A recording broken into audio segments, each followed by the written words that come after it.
There are corners of this world where the veil between what is known and what is utterly terrifying thins. Tonight, I bring you accounts from those who brushed against that thinness and lived to tell of the lingering chill. It was a solitary journey, a cross-country drive through forgotten stretches of highway. The sun had dipped below the horizon hours ago, leaving behind a sky the color of bruised plums. My only companions were the hum of the engine and the distant, flickering lights of towns I would never enter. The air grew heavy, thick with an unspoken presence. I remember the sign, next services, 150 miles. A long, desolate stretch. That's when the radio began to crackle, not with static, but with a faint, distorted melody. It sounded like a child's lullaby, played on a music box, but twisted, slowed, as if struggling through deep water. I tried to change the station, but the dial was unresponsive. The melody persisted, growing louder, clearer, yet still unsettling. Then, in my rearview mirror, I saw it.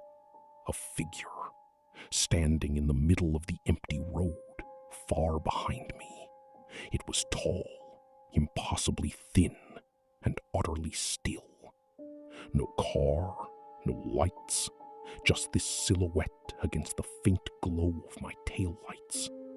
My foot instinctively pressed harder on the accelerator. The speedometer climbed, but the figure remained, unwavering, in the exact same spot in my mirror. It wasn't getting closer, but it wasn't getting further away either. It was simply there. The lullaby swelled, filling the car, pressing in on me. I felt a cold breath on my neck, though all the windows were sealed. A whisper, dry and ancient, seemed to slither from the speakers, intertwining with the melody. You're not alone. I drove for what felt like an eternity, eyes darting between the road ahead and the unchanging, terrifying reflection. The figure never moved, never vanished. Only when the first hint of dawn painted the sky did the melody fade, and the figure in the mirror finally, silently disappeared. I never stopped driving until I reached a bustling city, the sun high overhead. But even now, on quiet nights, I sometimes hear that faint, distorted lullaby, and I know it's still out there, waiting on some lonely road.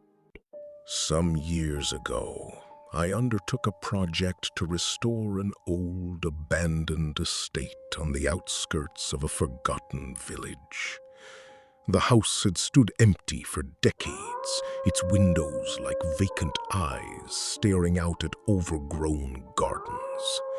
Locals spoke of it in hushed tones, tales of strange occurrences and unexplained disappearances. I dismissed them as folklore, the ramblings of superstitious minds. My work began. Days were filled with the sounds of hammers and saws, the scraping of old paint. But as dusk fell, a different atmosphere settled. The house seemed to breathe, its old timbers groaning. The wind whistled through broken panes like mournful sighs. I often worked late, preferring the quiet solitude to the distractions of the village. One evening, as I was sanding an old banister, I heard it, a faint, rhythmic tapping coming from the floor above. It wasn't the settling of the house. This was deliberate, precise. Tap, tap, tap, tap, tap. I paused, listening. It stopped. I resumed my work, attributing it to my imagination, tired from the day. Minutes later, it started again, closer this time, from the hallway directly above me. Tap, tap, tap, tap, tap. I called out, "Hello? Is anyone there?" Only silence answered. I grabbed a heavy wrench and slowly ascended the grand staircase, each creak of the wood amplifying the tension. The tapping had ceased. The hallway was dark, save for the sliver of moonlight through a distant window. As I reached the top, a cold draft swept past me, carrying with it the faint scent of damp earth and something else, something metallic, like old blood. Then, from the very end of the hallway, a door slowly, silently began to close. It was the door to the master bedroom, a room I had sealed shut days ago, its lock rusted solid.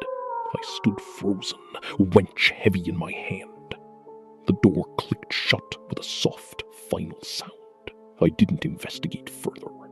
I left that night, abandoning the project, the house, and the echoes within. The tapping, the closing door, the scent, they were not of this world. And I knew, with a certainty that chilled me to the bone, that whatever was in that house, it was not alone. I once worked as a long-haul truck driver, traversing the vast, empty landscapes of the continent. The solitude was often a comfort, the endless road a meditation. But there was one route, a particular stretch through a remote mountain pass, that always left me with an unsettling feeling. It was late autumn, the air crisp, and the first dustings of snow already visible on the higher peaks. I was making good time, the cargo secure, the engine purring. As I navigated a series of winding curves, I noticed a flicker in my peripheral vision, a movement in the passenger seat. I glanced over, nothing, just the empty seat, bathed in the dim glow of the dashboard. I shook my head, attributing it to fatigue, but then a subtle shift in the air, a cold spot, distinct and localized, right next to me, the kind of cold that doesn't come from a draft. I gripped the steering wheel tighter. The truck felt heavier, as if an unseen weight had settled into the passenger seat. I tried to ignore it, focusing on the road, but the feeling intensified. I could almost sense a presence, a quiet, watchful entity beside me. I heard a faint rustling, like old fabric shifting, and then a soft, almost imperceptible sigh. My heart pounded. I knew I wasn't alone in that cab. I reached for the CB radio, my hand trembling. I needed to hear another human voice. Any voice. But before I could key the mic, a low, guttural growl emanated from the passenger seat. It wasn't loud, but it vibrated through the very core of the truck, and through me it was a sound of ancient hunger, of something utterly inhuman. I slammed on the brakes, the massive truck skidding slightly on the cold asphalt. I threw open my door and scrambled out, not even bothering to grab my keys. I stood in the biting mountain air, staring at the passenger side door. It remained closed. The window was up. The cab was dark and silent, but I could still feel it. That oppressive presence, radiating from within. I waited for what felt like hours, shivering, until another truck finally came by. I flagged them down, my story a jumbled mess of fear. The other driver, a grizzled veteran, listened patiently. He just nodded, his eyes holding a knowing, weary look. "Some roads," he said, "they pick up passengers."